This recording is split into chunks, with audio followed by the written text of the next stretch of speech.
Hi, good morning. അപ്പോൾ നമുക്ക് ഇന്നും ഒരു ഒഴിച്ചേറിയാണ് തേങ്ങ ചേർക്കാത്ത ഒഴിച്ചേറിയാണ് ട്ടോ.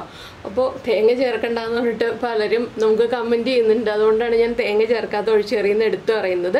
ഇത് മുരിങ്ങയില ചേർത്തിട്ടുള്ള മോരുകറിയാണ്. ഇതുപോലെ തന്നെ നമുക്ക് മത്തന്റെ ഇലയോ അല്ലെങ്കിൽ ചീരയിലയോ ഒക്കെ ചേർത്തിട്ട് ഇതുപോലെ മോരുകറി ഉണ്ടാക്കാവുന്നതാണ്. അപ്പോൾ നിങ്ങൾക്ക് കിട്ടുന്ന ഏത് ലീഫി വെജിറ്റബിൾ ആണെങ്കിലും അത് ചേർത്തിട്ട് ഈ ഒരു മോരുകറി ട്രൈ ചെയ്യാവുന്നതാണ്. അപ്പോൾ എന്തായാലും എല്ലാവരും ഒന്ന് ഉണ്ടാക്കി നോക്കുമെന്ന് വിചാരിക്കുന്നു. നമുക്ക് എങ്ങനെയാണ് ഈ റെസിപ്പി തയ്യാറാക്കുന്നതെന്ന് നോക്കാം. നമുക്ക് നമ്മുടെ ഇൻഗ്രീഡിയൻസ് നോക്കാം. നമ്മളിപ്പോൾ 1.25 കപ്പ് തൈര് എടുത്തിട്ടുണ്ട്. നല്ല കട്ടി തൈരാണിത്. അതിലേക്കായിട്ട് ഒരു 3 തണ്ട് മുരിങ്ങയില. മുരിങ്ങയില കുറഞ്ഞു പോയാലും കുഴപ്പമില്ല, കൂടിപ്പോയാലും കുഴപ്പമില്ല. എന്താണെന്ന് വെച്ചിട്ടുണ്ടെങ്കിൽ മുരിങ്ങയില വെന്ത് വരുമ്പോൾ കുറച്ചേ ഉണ്ടാവുള്ളൂ. അതുകൊണ്ടാണ് 3 തണ്ട് എന്ന് പറഞ്ഞത്. പിന്നെ ഒരു 8-10 ഉള്ളി എടുത്തിട്ടുണ്ട്, 2-3 അല്ലി വെളുത്തുള്ളി എടുത്തിട്ടുണ്ട്, പിന്നെ 3 പച്ചമുളക് വേണം, കറിവേപ്പില വേണം, പിന്നെ പൊടികളൊക്കെ നമുക്ക് ചേർക്കുമ്പോൾ പറയാം. അപ്പോൾ ആദ്യം ഞാൻ ഈ മുരിങ്ങയില ഒന്ന് കഴുകി വൃത്തിയാക്കിയിട്ട് അടർത്തിയെടുക്കട്ടെ. അതിനുശേഷം ബാക്കിയുള്ള കാര്യങ്ങൾ പറയാം. ഈ സമയത്ത് നമുക്ക് ഉള്ളിയും വെളുത്തുള്ളിയും ഒന്ന് നീളത്തിൽ കട്ട് ചെയ്തും വയ്ക്കാം. അപ്പോൾ നമ്മൾ നമ്മുടെ മുരിങ്ങയില അടർത്തി എടുത്തിട്ടുണ്ട്. 1 കപ്പ് ഉണ്ടാവുള്ളൂ കേട്ടോ അടർത്തി എടുത്ത് കഴിയുമ്പോൾ മുരിങ്ങയിലയുടെ അളവ്. പിന്നെ പച്ചമുളക് സ്പ്ലിറ്റ് ചെയ്തെടുത്തിട്ടുണ്ട്, വെളുത്തുള്ളിയും ഉള്ളിയും നീളത്തിൽ കട്ട് ചെയ്തെടുത്തിട്ടുണ്ട്. പിന്നെ നമ്മൾ എന്താ ചെയ്യേണ്ടതെന്ന് വെച്ചിട്ടുണ്ടെങ്കിൽ നമ്മുടെ തൈര് നല്ല കട്ട തൈരാണെങ്കിൽ ഒരു ഫോർക്ക് ഉപയോഗിച്ച് അല്ലെങ്കിൽ മിക്സിയിലോ ഒന്ന് ബീറ്റ് ചെയ്തെടുക്കുക. ഒരുപാട് ഉടഞ്ഞു പോകണ്ട, എങ്കിലും ഒന്ന് ഉടഞ്ഞു കിട്ടുന്ന രീതിയിലൊന്ന് ബീറ്റ് ചെയ്ത് വയ്ക്കുക. അപ്പോൾ നമുക്ക് അതിനുശേഷം മോരുകറി തയ്യാറാക്കി തുടങ്ങാം.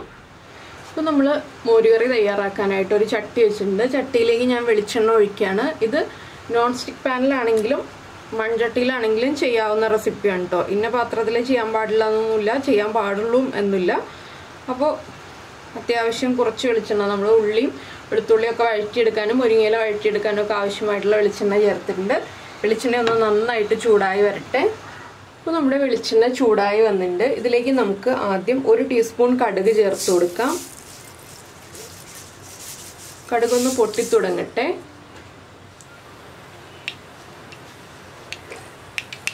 അപ്പോൾ നമ്മുടെ കടുക് പൊട്ടിക്കൊണ്ടിരിക്കുന്നുണ്ട്. ഇതിലേക്ക് ഞാനൊരു 1/4 ടീസ്പൂൺ ഉലുവയും കൂടി ചേർക്കുന്നുണ്ട്. അപ്പോൾ ഉലുവയും കൂടി പൊട്ടി വരട്ടെ.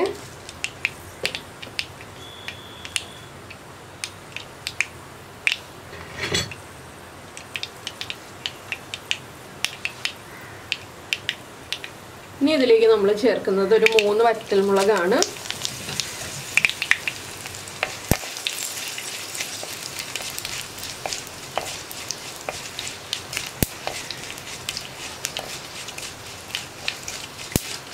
ഇതിൻ്റെ കൂടെ തന്നെ നമ്മൾ കട്ട് ചെയ്ത് വെച്ചിരിക്കുന്ന ഉള്ളി, വെളുത്തുള്ളി, അതുപോലെ തന്നെ പച്ചമുളക് ഇത്രയും ചേർത്ത് കൊടുക്കാം. ഇതൊന്ന് വഴറ്റിയെടുക്കാം. കുറച്ച് കറിവേപ്പിലയും കൂടി ചേർത്ത് കൊടുക്കാം.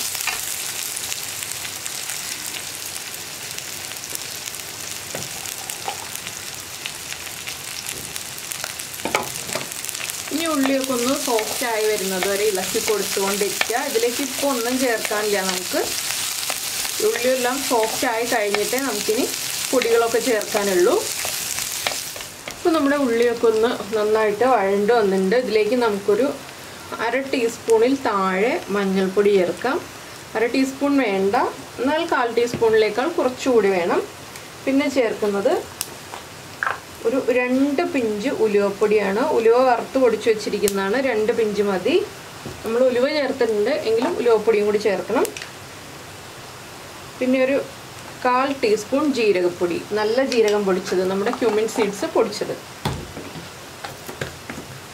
ഇതെല്ലാം ചേർത്ത് ഒന്നും കൂടി ഒന്ന് ഇളക്കി ചൂടാക്കി എടുക്കുക. ആ ഉലുവപ്പൊടിയുടെയും ജീരകപ്പൊടിയുടെയും ഒക്കെ ടേസ്റ്റ് ഒന്ന് മാറുന്നത് വരെ ഒന്ന് ഇളക്കി കൊടുക്കുക. ഇതിലേക്ക് നമുക്കിനി മുരിങ്ങയിലയും കൂടി ചേർത്ത് കൊടുക്കാം.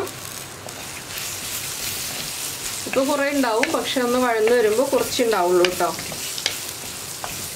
അപ്പോൾ നമ്മൾ ഉപ്പ് ചേർത്തിട്ടില്ല. ഇനി നമുക്ക് ഉപ്പ് ചേർത്ത് കൊടുക്കാം.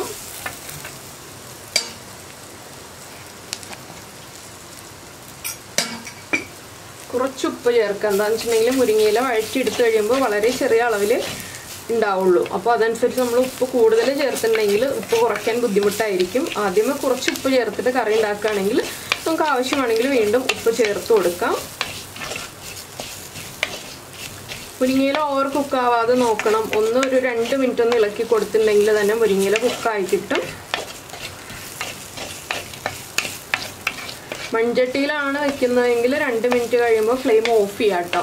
നോൺ സ്റ്റിക്ക് പാൻ ആണെങ്കിൽ ലോ ഫ്ലെയിമിൽ വെച്ചിട്ട് വേണം തൈര് ചേർക്കാനായിട്ട്. ഇല്ലെങ്കിൽ ഫ്ലെയിം ഓഫ് ചെയ്തിട്ട് തന്നെ തൈര് ചേർത്തോളൂ. എന്താണെന്ന് വെച്ചിട്ടുണ്ടെങ്കിൽ നമ്മുടെ തൈര് പിരിഞ്ഞു പോകരുത്. അതുകൊണ്ടാണ് നമ്മൾ ഫ്ലെയിം ഓഫ് ചെയ്തിട്ട് ചേർത്തോളൂ എന്ന് പറയുന്നത്. ഇപ്പോൾ നമ്മുടെ മുരിങ്ങയിലൊക്കെ കുക്കായി വന്നിട്ടുണ്ട്. ഇപ്പോൾ ഞാൻ ഫ്ലെയിം ഓഫ് ചെയ്തു. ഇനി നമുക്കിതൊന്ന് ഇളക്കി ഒന്ന് ചൂട് കുറച്ചിട്ട് നമ്മുടെ തൈര് ചേർത്ത് കൊടുക്കാം. നല്ല ചൂടിൽ ചേർത്തിട്ടുണ്ടെങ്കിൽ തൈര് പിരിഞ്ഞു പോവും. അതുകൊണ്ടാണ് നമ്മൾ ഒന്ന് ഇളക്കി ചൂട് കുറച്ചിട്ട് തൈര് ചേർക്കുന്നത്. അപ്പോൾ എരിവ് കുറവാണെങ്കിൽ വീണ്ടും നമ്മൾ 1-2 പച്ചമുളക് സ്പ്ലിറ്റ് ചെയ്ത് ചേർത്ത് കൊടുക്കുക. ഒന്ന് എണ്ണയിൽ വഴറ്റിയിട്ട് അത് ചേർത്ത് കൊടുക്കുക. ഉപ്പ് കുറവാണെങ്കിൽ ഉപ്പ് ചേർത്ത് കൊടുക്കാം. പുളി കൂടുതലാണെങ്കിൽ കുറച്ച് പഞ്ചസാര ചേർത്ത് കൊടുക്കാം. അങ്ങനെ എല്ലാം ബാലൻസ് ചെയ്യാനുള്ള ഓപ്ഷൻ ഉണ്ട് ഇതിൽ. ഇപ്പോൾ ചട്ടിയുടെ ചൂടൊക്കെ ഒന്ന് കുറഞ്ഞു വന്നിട്ടുണ്ട്. ഞാനിപ്പോൾ ഇതിലേക്ക് തൈര് ചേർക്കാണ്. ഒന്ന് ഉടച്ചെടുത്തിട്ടുള്ള തൈരാണ്. ഇത് നന്നായിട്ട് ഇളക്കി മിക്സ് ചെയ്തെടുക്കുക. വളരെ എളുപ്പത്തിലുള്ള ഒരു മുരിങ്ങയില മോരുകറി ഇതാ റെഡി ആയി കഴിഞ്ഞു. ഞാനപ്പോൾ ഈ തൈര് മുഴുവൻ ചേർക്കാണ്.